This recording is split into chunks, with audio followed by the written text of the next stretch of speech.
everybody, this is Ryan coming to you this week with another tech tip. This week we're talking about heat.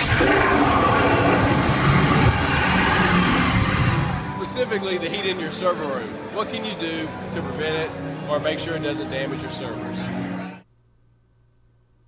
Well, if you've been around technology for very long, you probably remember raised flooring. Well, raised flooring allowed you to run your air conditioning ducts and your cabling under the servers, under the floor.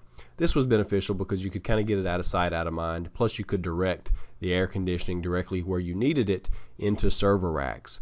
But today, we really don't see it used in small offices very much. It's normally used in data centers. The main reason we don't see it in small offices is because most offices simply don't need it. The average server today is much more efficient than older servers. In fact, today's average server produces about as much heat as a 100-watt light bulb. So not nearly as hot as old servers used to run. If you do find out, though, that you need cooling, additional cooling for your server room, we really like these ductless air conditioning units. This is a model by Fuji. We have this Fujitsu model in our office here. We really like it. The nice thing is that you can set it at its own temperature. It's not affected by the temperature in any other rooms in the building. It is ductless, so it's easy to install. So if you find out that you need additional cooling for your server room, this is a good first step.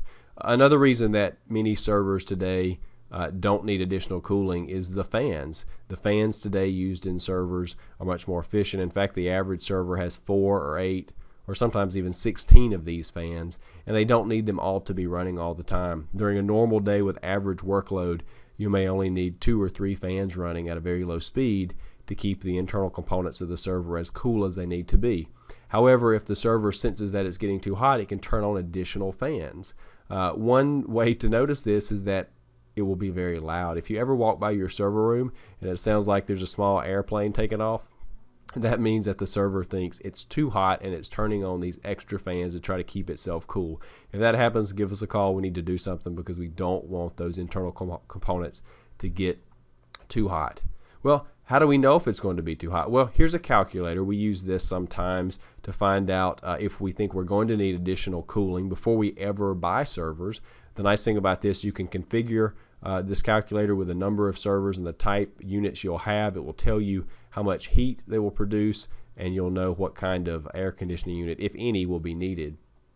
The average server room really likes to be around room temperature in the low 70s. So if you walk into your server room and it ever feels warmer than that, then chances are you may need to look at additional cooling. Of course, give us a call. That's what we're here for.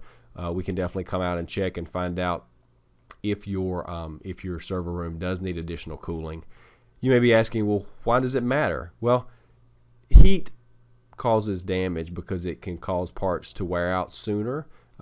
We don't generally see servers catching on fire, but what you will see is a server whose parts are wearing out way ahead of time. For example, it's not unusual to see hard drives fail after 2 years or 3 years. In fact, if a client calls or if we ever spot trends where a server seems to be having hard drive failures on a regular basis, heat is oftentimes the cause. So heat can cause the parts in your servers and your server room to die much sooner.